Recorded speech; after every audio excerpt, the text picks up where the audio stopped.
Good evening, ladies and gentlemen, and welcome to the FB4 Podcast. It's your pod for Sunday night. Liverpool. They just keep doing it to us. We're going to have heart failure. Grizz is just going to fade away to nothing if this continues. But you know what? Played 11, won 10, drew 1. It's absolutely unreal. Grizz, I'm going to come to you first. And just your initial thoughts on that game yesterday, because it went from the ridiculous to the sublime, I suppose. Yeah, it was, wasn't it? It was just... it's fucking proper mental, isn't it? This team's gonna be the death of us, an early death, the way it's going. What is it? Third of this? What's the maths saying? How long are we in? How long into the season are we? Third quarter? Yeah, we're just over a third, just under a third of the way. Yeah, 2 games off. So 2/3 of the season left, and if it goes at this rate, fucking hell, man. Just mental scenes, Gav. Mental scenes. Just generally overall, poor first half. Very poor 30 minutes. Possibly one of the worst. But then grew into it as the game wore on. And I thought we totally dominated the second half. We really did. I watched it on second viewing, and the more you watch it, the more impressed you get. Obviously, you know the result, so you watch it in a relaxed manner as well. But then you actually get a chance to sort of analyze it, stop the video, start the video, stop the video. You know one of them ones, pause the video. And we actually played really well in that second half. Don't laugh. But we played really well in that second half. I thought we really got into it as the game wore on, and they played really well. So a point would have been deserved for them. But if 3 points had to go to a team like Klopp said, it had to be us for our total domination of that second half in particular. Just quickly, when you were pausing and rewinding and pausing and fast forwarding and doing all that sort of stuff, did any unique data come out of that? What? So say the last bit again. What came out of it? Did any unique sort of data? Did you gather any of that? No, nothing unique. No, just run-of-the-mill data that everyone else has. One of the things, data. Yeah. Data. Okay. Or data, as some people like to call it. Yeah. Matt, just going on the lineups, I'll give you the lineups. You said to us about 15 minutes before the teams were announced, there's a surprise in here, and it was Adam Lallana that was the surprise. Did it worry you when you seen him in midfield? And for the only reason I'm asking that is because he plays 90 during the week, and for a player that's not really in a rhythm of playing games, did that worry you at all? Lallana in the 6, not the 4. It worries me anyway. He's too slow on the ball to distribute it in that position there. I mean, his passes are good, but he needs 2 or 3 touches before he passes it, which is the worry. There, your head's got to be up, and you've got to be on the swivel, and you've got to get the ball and release it straight away. And you could see him getting crowded out by their midfield, and it just wasn't working for them. Maybe he'll work in a 2. I don't know. I haven't really thought about it that much, but Klopp's done it for a reason. We all know the reason. Fabinho needs to be on the pitch against City, and Klopp's doing what he does best, and he's managing his way through games throughout the season. We're getting to a tricky, coming up to a tricky bunch of games right now, and Klopp's doing what he needs to do to get the 3 points and to make sure everyone's ready for the next game, the bigger game. It's only Aston Villa, for fuck's sake. If we're going to do this type of stuff anywhere, it's against Aston Villa. So I wasn't worried about the team, but I don't really like Lallana in that position. Fair enough. Centurion asks, can we have an obligatory call out to the Twitter naysayers? I'm up for it if you are. If you want to start throwing names at us, and I know Matt would definitely do it. I'm not too sure on Grizz. He has contractual obligations with regards to Twitter, so he may not be able to do that and may not be able to join in. But we'll try to get around that. But a lot of people are mentioning Martin Atkinson here. People are asking, is he going to be in charge next Sunday? Grizz told me earlier, and maybe a joke that's going around, but we'll have to see how that goes. We will get on to Martin Atkinson and VAR. Matt, staying with you though, the lineup is what it is. I think the surprise is in midfield. He doesn't start Fabinho, which most people were happy with. I think he goes with Lallana in there with Wijnaldum and Henderson, and the front three are the front three. But just early on in the game, Matt, it was quite obvious early on. I've watched it back now, and watching it back the second time especially showed we weren't on it, Matt. We weren't clinical in anything we were doing, whether it was passing, movement, pressing. It just wasn't happening for us in the first. I'd say the first half an hour to 45 minutes. Were you worried at that stage, Matt? Did you think at half time we're 1-0 down here? These have something to hang on to, and we haven't really clicked into any sort of gear yet? Nah, I don't get worried under Klopp anymore. It doesn't matter, and I think this team has come back enough times now to make people not get worried. Just enjoy it. Just enjoy the ride. We weren't clicking, and we don't always click in the first half. Sometimes we come out like mentality monsters. Sometimes we need Klopp to give us a good talking to at half time, and it wasn't working. We weren't getting battered. It's just we weren't doing much going forward. This was the issue. So it wasn't like we were lucky to get in 1-0 down half time. They were lucky to get in 1-0 up. I thought maybe I'm a bit biased on that front, but no, it doesn't worry me at all. This side, you know, at any point, especially with the front three, we can just click into another gear and turn it up. And in the second half, we just absolutely peppered their goal, and that's what I expected us to do. I want to go on, Chris. I don't. You know what it is? It's sometimes you do have to give the opposition credit, right? It's a famous old ground. They created probably one of the best atmospheres outside of Liverpool. Or who else creates a good atmosphere? I don't know, but it's one of the best atmospheres out there, right? They were proper up for it. Decisions were going their way, especially, we'll probably touch on it, the VAR, etc., etc. But, when decisions go your way and you get an early-ish goal, it fires up the crowd even more. And, so it does put pressure on the team to perform. And sometimes it can take a little while to get settled down. And I thought that's what happened. I thought the first half an hour was bad. The atmosphere, the decisions, the ref, everything, the changes in our lineup, or the major change, which is a major change. Lallana suddenly playing in a top-flight Premier League game at the number 6 is a total different way of playing. Number 4. If Gini, whatever, but you know what I mean. If Gini and Hendo were playing, they would have been totally different, or Fabinho, but Lallana plays it differently. I thought he done well. I know you said, he's not very good there, whatever. I thought he was very good. Not very good. I thought he was. No, I didn't say whether he's good or bad. I asked, did it concern Matt when you seen him on the... Matt was slightly critical of him. Calling him out. So yeah, but I thought Adam calling him out. I thought down the park. I thought Lallana was competent without being. He was never going to be dominant like Fabinho plays that role, but I think he was competent. But yeah, I thought first half an hour, the occasion, the atmosphere, not the occasion, but the atmosphere, the decisions of the referee, I think it just took about half an hour, 40 minutes for us to settle down. Yeah, like a couple of people are saying here, we played absolutely fine. Acadian says 75% possession, 25 shots and stuff like that.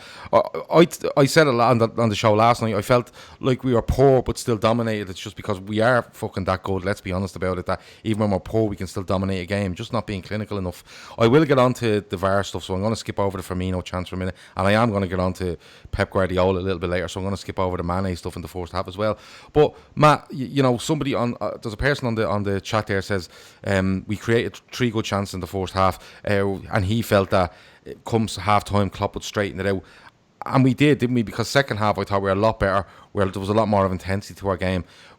But do you worry, Matt, that if we don't sort this first half stuff out fairly sharpish, it could come back to bite us because somebody else has that as well? No, not really. It's only happened the last 2 games, maybe Spurs and this game, and you got to remember we're in the middle of the Champions League right now as well, so we've got a lot of games coming thick and fast. We need to manage the games. We can't be 100 miles an hour 90 minutes every game. You have it in bursts, and then you sit and protect, and then you have it a burst and sit and protect, and that's exactly what we're doing. And it's not like during our slow period they were battering us. They got a goal from a set piece. That's all it was. So you've got to kind of expect this. We haven't got a squad like Man City where we can go 100 miles an hour every minute of every game. We've got the Champions League against Genk coming up. We've got a Man City game.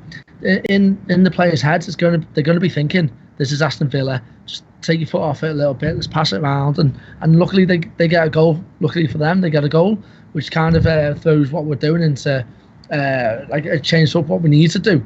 But for me, it's still okay with the game plan of taking it easy and then getting the goals when you need them. It's just we left it a little bit fucking late. But for me, it's even more enjoyable. Yeah, I'm going to remember this at the end of the season rather than some game when we batter someone 4-0. Yeah, no, it is a memorable one, and it could come back, as people say, it could come back to a point where, at the end of the season, you remember that one and you think, Jesus, that's unbelievable, the kind of way, and it's one that really stands up to itself. But look, Grizz, the intensity builds, the way we playing, it's much quicker. There's much more purpose to what we're doing. Maybe the substitutes help that. I'm not too sure, but on 85, Grizz, are you thinking, this is one of those days? It's just not going to happen. Yeah, I'm not as. You didn't think it was going to happen for the game, pussy. What did you say? 1-1? No, I predicted a narrow win. I had behind your sofa. Gav will confirm I predicted a narrow win. You can dial on. I said 1-0 actually, but it was 2-1 in the end. So my 90% record is still intact. 85% now. No, it's actual prediction, isn't it, Gav? No, I said narrow win, so we've got that. That's 90%. Okay. But yeah, I mean, Do you still think we're coming second? Yeah. No, he doesn't. At the moment. But he can't even remember his own prediction. Of course I remember. No, you don't, because I have it written down. And also, if you remember, I said we'd talk after the Man City game. Yeah, well, we usually do. We talk after every game. Yeah, no, we'll talk properly, like reference predictions, etc. Oh, okay. Yeah, because look, it's a fluid situation. I'm glad you cleared that up. Go on. Yeah, I'm still trying to work out Matt's fake background. People don't know he's making out he's sitting in a balcony in Dubai, and really he's sitting in Liverpool in his garden. Look, he's got a fake background. Look, it's amazing. I wonder if anyone's noticed his fake background. That's Mark Albridge's house extension that he's sitting outside. It's proper brilliant. He's outside Lallana's house. He's at the Con Lallana out. He's sitting on his decking, waiting for him. It's proper good the way he's done it, man. He proper photoshopped it like his wedding photos as well. Do you remember that? Answer the question. He can't remember the question now. Watch. The question was? Exactly. Yeah. No, I panicked. Especially when we started missing those chances. It's automatically in the back of your head. I thought we were going to get a draw. I didn't panic in terms of... I thought, look, all right, we'll take the draw. Fuck it. It could be a vital point at the end of the season. But this team is magnificent in terms of mentality and spirit, Gap. Last season, we've realised that draws are just not enough. And the attitude and the mentality of these players is just, it's out of this world. I've never seen it in a Liverpool team. There's not many teams I've seen it in. It reminds me of the Benitez days. No, it doesn't. No, come on. 2005, around that time, we were doing the same thing. That whole Champions League run. It reminds me of Olympiacos. Late 90s United. Gav, spot on, Gav. Football man shout there. As much as we don't want to reference fucking cunts, right? But it does remind me of Fergie's team, Gav. In terms of the mentality, the never say die attitude, is pure like that Ferguson team. And long may it continue. It's absolutely wonderful to watch.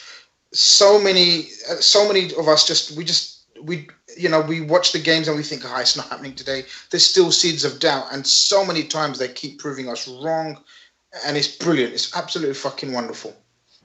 It is, and it does remind me of Ferguson and United, and I know we don't like the referencing them, but like from, I don't know, anywhere through the 90s, but specifically the late 90s, I just thought it was happening nearly every fucking week. It was madness, and it break your heart every week. But Matt, it was that young player 2009 scored against Villa. Makeda. Killed me. Absolutely. 2 games on the road, he did it, didn't he? Yeah, he done it against Villa at all. Aston Villa. And I think he done it in an away game against somebody as well. But like Matt, Grizz says he was panicked before the game. He was definitely panicked on 85. I have to be honest. No, not before the game. No, not before, before the game. You thought it'd be a narrow win, but on 85 you were panicked. Sorry, I'll give you that one, all right. But Matt, you know, I'm going to be honest. When it got to 85 minutes, I did think we've been much better here the second half. I thought the substitutes did improve as we were a little bit more, not direct, but there was a lot more purpose to what we were doing. I thought Trent was outstanding most of the game, bar one mistake, and he was really an outlet for us all game, even more so than he usually is. But when it got to 85, I thought it's going to be one of these. It's going to be one of these where we bash this, and they're just going to hang on. But then Mane gets it, and he swings the ball in, and Robertson decides he's making a 30-yard run into the box and nods it in. You must have been over the moon, were you? And do you know what, Matt? I was over the moon with the goal, but his reaction for me was the best. It was like, no, that's not enough. Let's get back and score another one. Were you taking a point then? No, absolutely not. Yeah, I mean, these players aren't. Klopp's not, so we shouldn't. Not at all. You've got to look at Robertson there and just realise that 99% of players don't even make that run because they haven't got the desire, and that's what I think Grizz was talking about before. The whole team now, doesn't matter what time is on the clock, because we've done it in the past. We've had the Origi +4s and the Origi +6s and whatever. They now believe they can win every game until the last minute. Even if we're 2-0 down, we'll still be going for it there, going for the draw, going for the win. And you can just see that is just all fed down from Klopp, because you see him on the sideline and he gives everything when he's managing, and it goes through to the players, and now his team is just a mould of him, and that is why Robertson made that run, because that's what he should do. That's what he's got to do to win, anything to win. We used to see it in Suarez, but not a lot of the other players, but Suarez and Gerrard during that time. But now it's everyone, it's the whole team. You saw Trent for the whole game just take it by the scruff of the neck, just because he thought, fuck it, I need to get onto this because someone needs to do something. And then everyone just picked up, and that's why we came away with the 3 points. Yeah, there's still loads of comments. Sorry, excuse me. There's still loads of comments coming in around Martin Atkinson, Pep Guardiola, different things. I promise we will get to that after we talk about this winning goal and stuff like that, because there's loads to go through with regards to VAR and Atkinson. Yeah, but I just wanted to add something. Yeah, of course you can. Go ahead. I just wanted to add something to Matt. But do you know what? We've been synonymous with late goals at Anfield, right? The beauty of this team is how many times we're doing it away from home as well. So, like, you know, Anfield, always, like, to the last minute, we get last-minute goals and, you know, famous nights and famous comebacks at Anfield. I love it that we do it at nasty, supposed tough away grounds. So, Old Trafford, we get a point out of nowhere, you know, with a last-minute goal. You know, I nearly called them Stoke, but what were they yesterday? You know them ones. Aston Villa? Yeah, same thing. Yeah. They're close. So, Aston Villa, you know, supposed tough away game. And we score in the last game. When you do it away from home, to me it shows a massive change in mentality for us, because our away form hasn't always been great. And to grab these wins away from home. Grizz is dying, lads. Grizz is dying live on air. It's because he used to wear synonymous. He's done. He's absolutely finished. He said synonymous and he just collapsed. He's just dying. He's peaked. It's over. I was wondering where you fucking learned that word. Leave us the password for your Twitter account, will you? I need my pump. 1 second. Your big pump.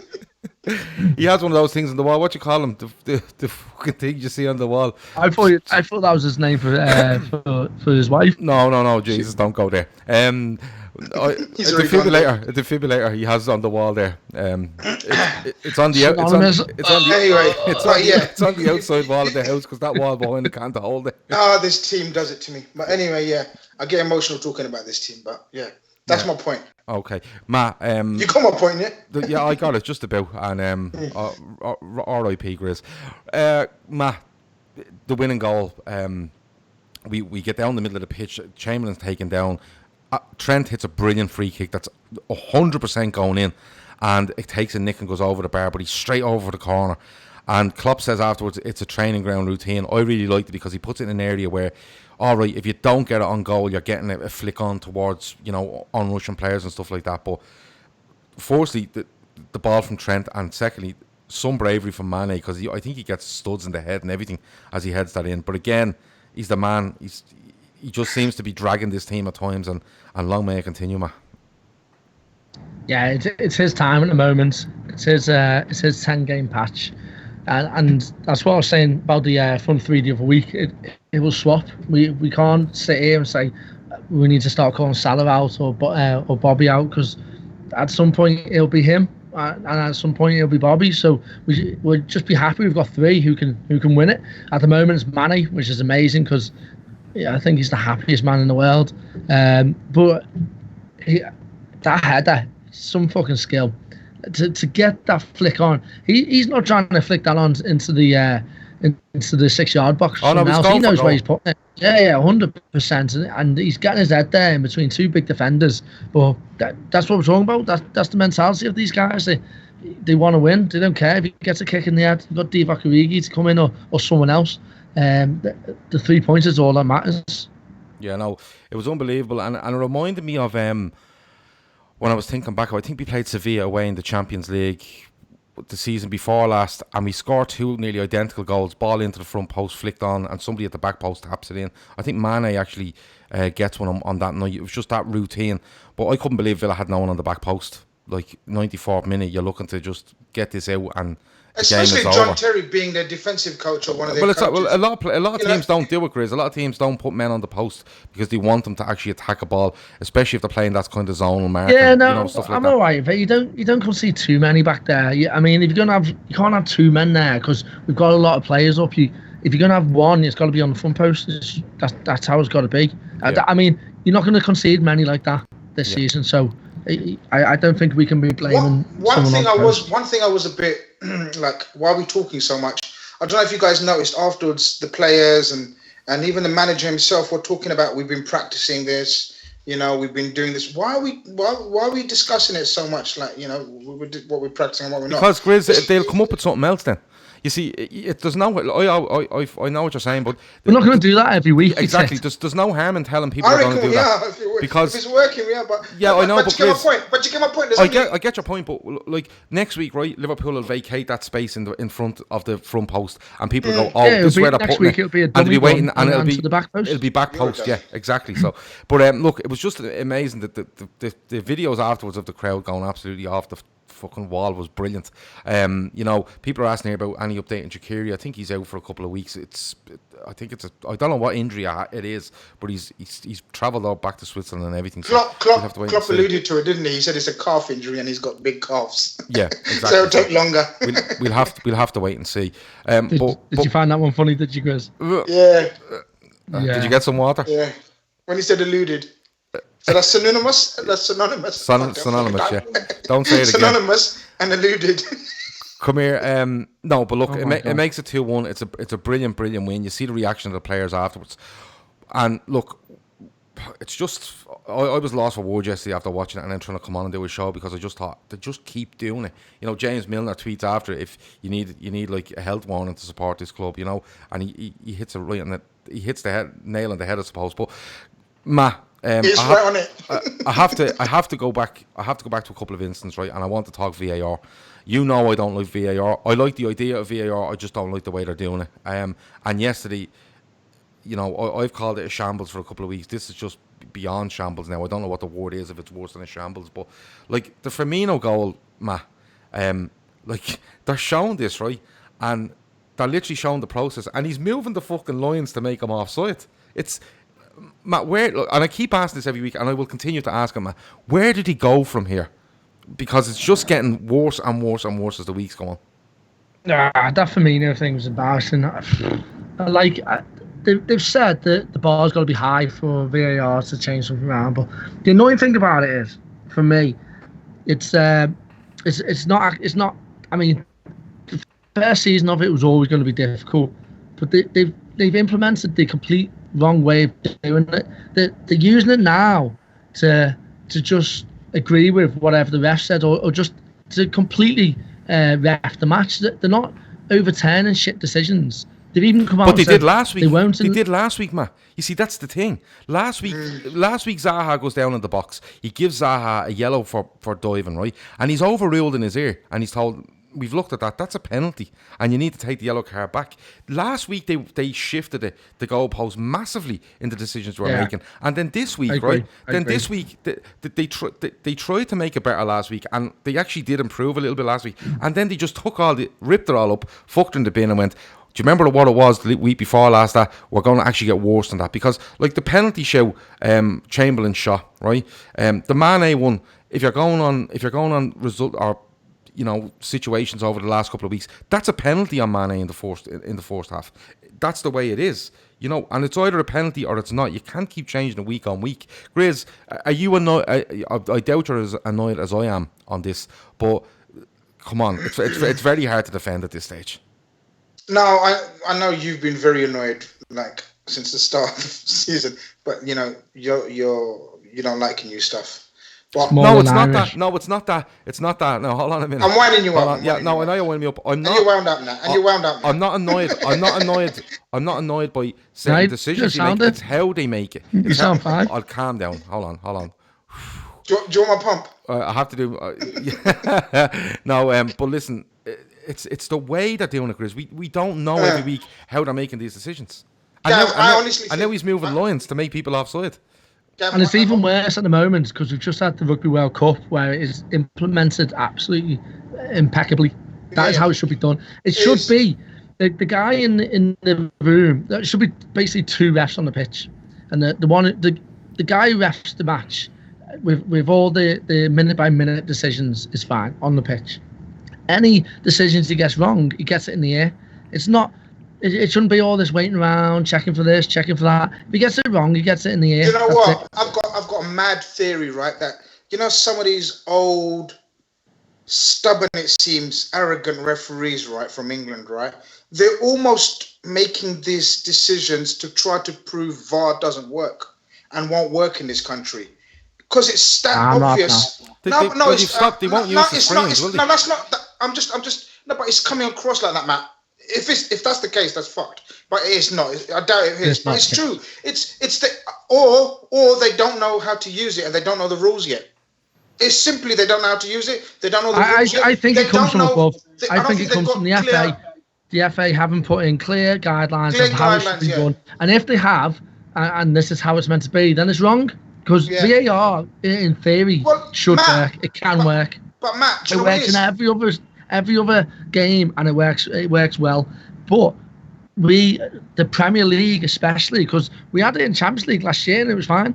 The Premier League especially, I've set it up wrong with I think with this high bar, as they're describing it. It needs to be a high bar. No, it needs to be two refs, one on minute by minute, and one watching it from the fucking screens. I honestly think I'm still a fan of VAR. I really am, Gav. I know Gav ain't. Have you calls it fucking VAR one more time? What is it then? What do you want? It's VAR, Chris. Oh, shut up! Everyone says it's VAR now. No one says it's VAR anymore. No, me and Matthew. No, people type it as VAR. No, you say it as VAR as well. It's VAR. Anyway, that's because you don't talk to anyone. You just type on Twitter. Anyway, yeah, mate. I've got more mates than you, mate. I mean, I was going to say something, block, but anyway. Block them back. I was going to say something now, but it's not a public. But listen, what I was going to say is, it's working really, because obviously Matt doesn't watch European football, right? I do, and it's working absolutely fine in other countries. But it's their second and third. Just said that. But it's their second and third season of running it and sort of using it. I still think it will come good, Gav. I just think there's a snobbery to it, Chris. There's a snobbery on referee's part. On the referee's part, there's a snobbery to this where it's basically this is coming in to help us, and we don't want the help. We don't want the help. Like they have a screen at the side of the pitch there, and instead of him standing in the middle of the pitch like an absolute mongo for 2.5 minutes, he can walk over to a screen, have a look at something, and within 45 seconds he can go, yeah, that's grand. I made the right decision, or I made the wrong decision. And he doesn't need to run over to the screen. When there's another ref up in the TV? Yeah, but the ref watching the screen, right? The ref or whoever it is watching the screen is now making lines fucking appear where he wants them to appear. right? So, Yeah, well, he was wrong. Yeah, so he was completely wrong. So if he sees something and he says, "I'm not sure," have a look. He can say, "No, it's a penalty," or "It's not a penalty," for argument's sake, right? Because they're not doing it anywhere else bar penalties, offsides, handballs. So if he says, well, "Yeah, I've had a look. I'm not too sure. Right, hold on, I'll have a look at the screen. Yeah, I'm giving the decision. I'm staying on my decision." They are. The process is completely and utterly wrong. Rugby is perfect, absolutely perfect. Yeah, exactly. And he doesn't go to look at the screen and you hear the conversation. We don't need to look at rugby when it's being implemented absolutely fine across the major leagues in Europe. Yeah, but you see the difference. But rugby is brilliant. Rugby is brilliant. But we don't need to go to that level even at that stage. Yeah, but hold on, Grace. Hold on, Grace. In that ground yesterday, right? There's 41,000 people in that ground yesterday, and there's a VAR on the Villa goal, there's a VAR on Firmino, all this sort of stuff, right? And 41,000 of them are just staring at this purple screen saying, goal being checked, penalty being checked, wherever it is, right? In rugby, people in the ground are able to hear what's going on. People at home are able to hear the replay. And see the replay and discussions, and it's so fucking transparent that referees can't go, I don't think so, or either the way, fuck it, leave it. Because that's probably what's going on in football. It's been this way for so long with the referees, where you can't criticise them as if they can't do anything wrong. Really, Matt. A ref will never come out, or the FA will never really come out and say, "Oh, they made a mistake," unless it's something massive. There's this protection about refs where, if they just we don't mind they make mistakes. They're human. They make mistakes. It's this where they can't be criticised or they can't be questioned, which is the annoying thing about footy refs in England for me. Yeah, but that's where the snobbery comes in, because they're given a tool to help them, right? But they're not showing how they are using it to the wider public. That it's meant to like, all this stuff is down to, football is worth so much money now, and this is going to improve it and rule it, and take away those decisions that aren't too sure. There's going to be a definite on it and stuff like that. But again, I'm sitting watching that game yesterday, and I don't know what that ref is saying yesterday to the fella in Stockley, whatever it's fucking called, right? I don't know what he's saying. I don't know what the conversation is. I can see a fella drawing the line and then going, "Oh, that looks alright," and then drawing another line and going, "Oh no, he's offside." And the other thing is, Grace, and the other thing is, I'll put this to you both, right? Grace first. The Mane incident in the first half, right? There's contact on him. Now he goes down, he exaggerates the fall. There's contact in the box. It's an illegal touch in the box, right? And if you go on all the decisions that's been there, and VAR have looked through all these penalty decisions and given them over the last couple of weeks, how is VAR not reviewing that and saying, that's exactly the same as last week, John Moss, and that's a penalty? That was an awful decision. That was an example of John Dross not knowing how to use VAR. Because what's happened is he's given a yellow card before actually reviewing the action. So he's given a yellow card for a dive. Now, a dive means when there's no contact made. He can't for sure know that if there's any contact made until he views the VAR, or he refers it to the VAR and someone views it and tells him, "Look, there was contact. It's not enough for a penalty, but it's not a yellow card." Do you get what I'm saying? Yeah. Imagine if that was a fifth yellow card for Mane and he misses the City game, something like that. It's ridiculous. They don't know how to use it, Gav. That is my biggest. I'm telling you, these old referees, and I'm not ageist because I'm, right.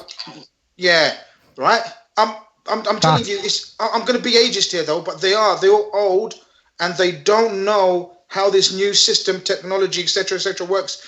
And on top of that, it's snobbery and arrogance to change their ways. It's a total VAR is a total different way of refereeing games and officiating games now. They have to accept that. They're refusing to accept that. It's not make a decision, get some good ones, get some bad ones. No, it's not. VAR was brought in to try to get, near enough the same type of record I've got in my prediction, 90% record, right? It's tried to, but the fucked up, I'll tell you what the fucked up thing is. We see replays of VAR, and just say there's 5 of us watching VAR at the same time. None of us know, oh shit, what's the ref going to give here? That doesn't make sense. VAR, we're supposed to watch replay of VAR and know, there you go. Well, that's what the ref's going to give. We're split, like thinking, is the ref going to give this? Exactly. Oh my God, it's back to. I'm not having that. No. Well, Mick makes a great. I'm not having that giving it on purpose. No. I'm not having that to doing it wrong on purpose. Well, it's ridiculous. That incident yesterday with the Firmino goal was absolutely outrageous. To see a line being drawn and another line being drawn was outrageous.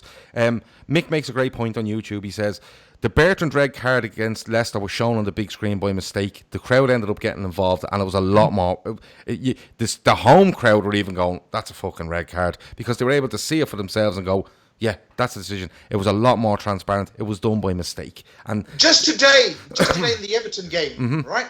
They could have gone to see and who actually injured the Gomez guy. Poor chap, right? He's given a yellow card for the foul because the injury visibly is so bad. He hasn't sort of humbled himself and said, "All right, let's go back, check that out. What's happened there exactly?" Before he's got a call or anything, he's given the red card to Son. Maybe it was Son, maybe it wasn't. But do you know what I mean? It's not. He hasn't checked it. He hasn't used the technology that is there. A blatant handball from Dele Alli. The commentators said it. So neutral commentators, I can't remember who the commentators were. Jamie Carragher, I think, and someone else, whatever. Everyone said, "Yeah, that's a handball. That's a blatant handball. He'll be very lucky to get away with it." Yet he got away with it. Do you know what I mean? It's like the obvious and blatant decisions that are being made, and what's the point of VAR at the moment unless you implement it properly? Yeah, no, well, no matter what way you look at it, the idea of it is great, the implementation of it is wrong, and the transparency of it for people in the ground, people watching on TV. Literally, this is just. Instead of one referee's brain deciding this, it's just two referees' brain. One is there and one is in a fucking warehouse somewhere, and that's basically it. There's no difference. There's some clarity on offside, but again, yesterday you're seeing that was blown out of the water. So exactly. When you go down to penalty decisions now, it's basically it's the rule around it for defending a defending player, handling it, and an attacking player is completely and utterly different. You've got offsides now where they're just like that fella's playing a game of fucking spirograph in a sitting room by the looks of it, with the amount of lines he's drawing and the angles he's drawing them at. And then it's just they're not overruling stuff. Then they went and did overrule stuff. Now they're back and they're making it even worse. But look, I'm sure we'll come back to it again next week when something else happens. Hopefully, not in this Liverpool City game next week. How put out do you think Pep Guardiola was when he came into the dressing room and heard that Liverpool had won 2-1? Because I think it's starting to affect him. I can't tell if it is or it isn't. He's been here a bunch of times before. I can't imagine it will affect a guy that's played and managed through all the competitions that he has. I think he's trying to do what Fergie used to do and get into the heads of the referees and stuff like that. Obviously it will annoy him, just like it annoyed me that City got 2, but I don't think it's affected him. I don't think it's like it's messing with his head. He's just trying to play games and Klopp's not having any of it. That's how I see it. Yeah, no, that's a fair point. I'll ask Grizz the same question. Grizz, do you feel this is getting to him? Yeah, no, I agree with Nobby. He's look, this guy's been here, done it. He had similar situations with Mourinho in Spain, run-ins with Mourinho. He's just trying to rile and sort of get into Klopp's brain. It's his way of doing it. He knew exactly what he was saying. It wasn't a matter of, we're in his brain. Well, of course we are, and he's in ours. We have to admit it. The first results or the first thing we're looking for is Man City results. We're talking about Man City. It is the way it is. He's just trying to create, as Matt says, sort of, a siege mentality or trying to get into the ref's ears, pointing out stuff. I mean, I think Klopp should, say something back sometimes. I mean, Klopp has said things. Should block him back. Block him back, yeah, the best way. Always does the job. I mean, I think next press conference, I think Klopp 100% should mention Sterling, in some form. It is the way it is. It's how this new breed of managers are, especially with social media. Because he knows exactly what he's doing. Liverpool fans can talk about getting in his brain and we're in his brain. What's the phrase we use? Living rent free. That's it. Yeah, they can use it as much as they want. We're not. We are, because we're good and they're good. It's vice versa as well. But it's not affecting him. He won't change the way he plays. He won't change his philosophy. is very, very stubborn, and he knows exactly how he wants his teams to play. So that's the thing. He won't change. So that's living in his brain rent free doesn't make no difference. Do you know what I mean? He's just not paying no rent. I was of the opinion that this rent free stuff. He was mentioning Liverpool, and I was kind of on the fence. Is it affecting him? Is it not? His comments yesterday. Well, how's it affecting him? No, how's it affecting him? I don't know. Like, he's just in a different position where he's having to chase. I think that maybe having affected him. But the thing is, yesterday he's literally asked about Liverpool winning the game there yesterday, and usually he would say something along the lines of, "They're a good side. We're a good side. They're a good side. We play great football. I like Jurgen Klopp." He's complimentary, while bigging up his own side. But yesterday was different, Grizz. He goes and he decides, after being asked about Liverpool, he decides to start talking about Sadio Mane. And that, for me, that's the first time I've ever seen Pep Guardiola have a go at Liverpool. And have a go. Why? No. Listen, it doesn't matter why. It does matter why. That's the reason why he said it. Mane is the best player in the Premier League at the moment. No. Why wouldn't you try to get into brain and people to doubt him? I get you. I get you on that, but listen to me for a second. Best player in the league. Yeah, he is absolutely the best. And people are saying here he's trying to get into referees' heads for next week. He's trying to get into the Premier League's heads for next week. He probably is.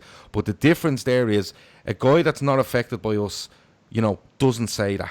And the reason he doesn't say it is he'd be complimentary. He could just pass off the question. But to have a go now, I think is a massive difference, and I think Liverpool are in his head. They are, but it doesn't change anything. It's just a media circus that's building up, or Liverpool fans think, we're in his brain. Of course we are. We're the best team in the country at the moment. They were the best team in the country last season. Yeah, but there's a difference between being in each other's brain, because we are the two best sides in the country. But to come out throwing things about Liverpool players is a different attitude to coming out and discussing. It's different. They've all got that streak in them, Gav. All these top world-class elite coaches have got that streak in them, where they have slide digs at things that nobody else thinks of, or thinks, that was a bit... Because everything they say is calculated. They know exactly what they're doing. He bigged us up. He said, Liverpool always going to the end, brilliant results. Mane, what a great player. Sometimes dives. He knew exactly what he was doing. And are you trying to do his accent? Yeah. No. I think so. I think he was. You were nearly there, bud. You're nearly there, bud. Do that again. Naturally, no, I can do good accent. I'll do sometimes good impressions. Just before we finish up, I'll ask you for an accent. I'm pretty good at impressions. Okay, I'll throw it at you now in about 2 minutes' time. Kev O'Sullivan says, one thing, Gav, why would the reporter ask him about Liverpool unless he was prompted to ask it off camera? That's a bit weird. John O says Pep has become far more petty. It's a sign of weakness. Chemical Kev says Sterling loves a dive. Yeah, he does. But I just think that different reaction where he fires a few shots across the bows is a completely different reaction to Pep Guardiola. Talking about us. You can say, we're living rent free, but throwing shots at us now, that's a different thing. That to me is a sign of weakness. I'm being honest. A bit like Kevin Keegan when he shouted, "I'd love it if we beat them." Not as dramatic as that, but when you start getting aggressive in your answers about a team, I think that is a sign of weakness. Man of the match. Adam Lallana. Yeah, okay. We knew that. Chris says Pep is Jamaican now. The worst accent ever. Grizz. I'll do one next week. But okay. Man of the match.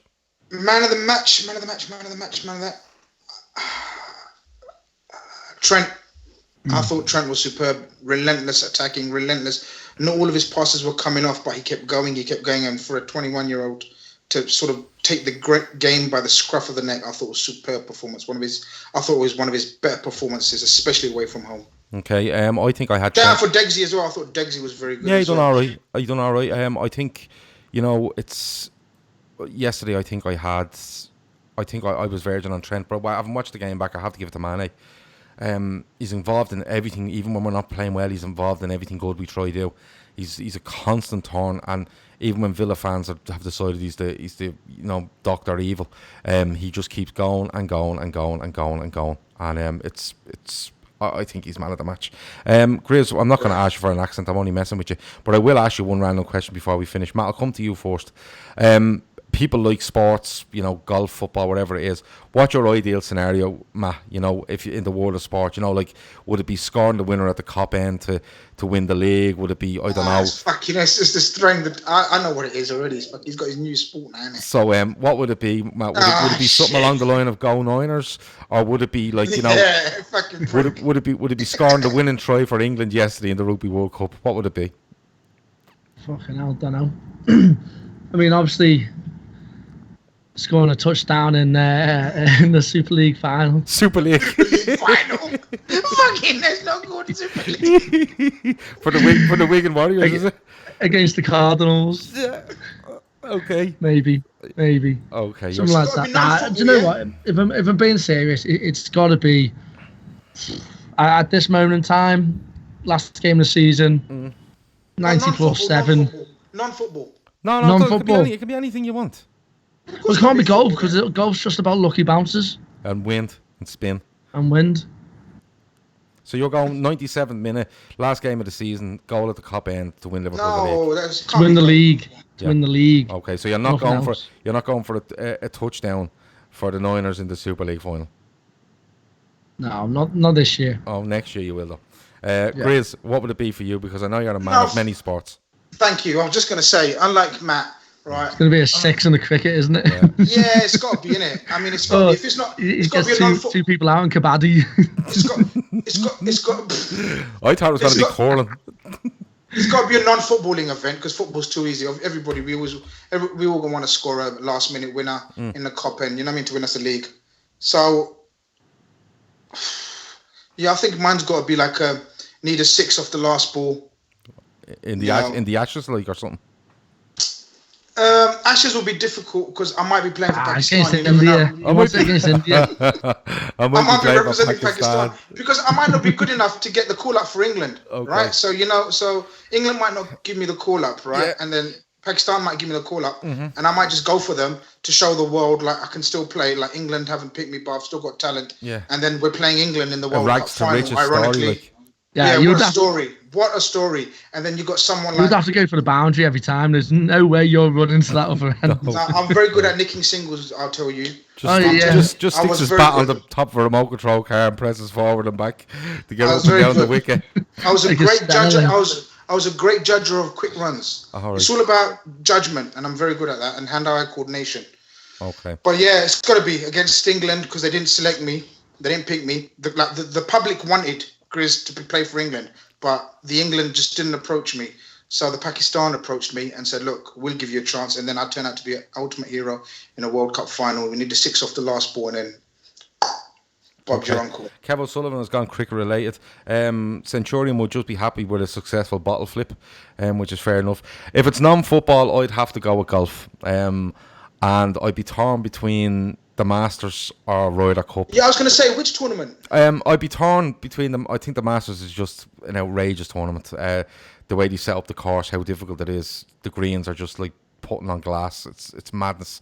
But I think it'd be the Ryder Cup. And, a lot of people say, playing in Europe, for Europe in the Ryder Cup, in a European course is amazing. But I'd love, love, love to win it on the last hole of the last day of the last singles in America. Against some mouthy American that fucking just, bigs himself up shot after shot and then ram it ram it down his throat and win it for the team on that. So that would be mine, I think. I think so. I'd have to go the golf route. Anything else before we go, lads? Any other topics you would like to bring up? Matt wants to go to bed. No, I'm all right. You're all right as well. Okay, that's been the FB4 Podcast. Do you want to give an update? Do you want to give an update of our fantasy league standings, Trippers League? I mean, I know a couple of weeks ago. Oh yeah, so Matt was flying. Do you remember? And Matt was flying, but no, hold on. I was on a work trip and I got stung with a Friday night game. So, listen, I've let people get ahead. Don't be fucking wet. It's an extremely tight league though, but like 11 games in, I think there's only 70 I mean, I don't know why points Matt's between on top the and bottom. defensive. But No, I'm fully confident I'll win it. I don't know, Gav. I don't know why Matt's gone suddenly so insecure and defensive. I was just telling Gav to give us an overview, and you suddenly said, "Hold on." You know. Well, the overview is there's about. He's explaining. No, I'm all right. 62 points this week. I'm back up there. The overview of it overall, though, is there's about 9 or 10 lads in it. It's the lads Correct. from the podcast that are interested in doing this. I think Riz is in the top 4. Top 3, Gav. Big Joe Walsh, I think, is up near the top. Garbreen is up near the top. Matt Absolutely. was top, slipped down to 4th. No, I've 5th. just overtaken Grizz. Yeah, Andy's made a big move as well. but look, it's tight. We'll keep an update on it because there's be absolute more going on over who's using captains and bench boosts and all sorts of. A lot of tactics involved, Gav. I know you're being slightly sarcastic and not giving us enough credit. There's a lot of tactics and thought behind it. That Paddy Lawson fella's a joke. I don't think I've been sarcastic. I just don't care. Yeah, all right. So that's the way it goes. Fair enough. But look, that's definitely it. We have to let Matt go. It's about 3:00 in the morning where he is outside Adam Lallana's house after he called him out. Grizz is off to ring Pakistan and see if they need a batter. And I'm off I'm going to go and watch. I don't know what I'm going to go and watch. I'm going to go and watch Rocky 4. That's what I'm going to do. I'm going to go and watch Rocky 4. Have you finished the fucking series yet? Well, it's not a series, Grizz. It's a series of films. Yeah. No, Rocky 4 is up next, so I'm going to go and watch that. That's it. That's the Fatback 4. Talk to you next week. Over and out.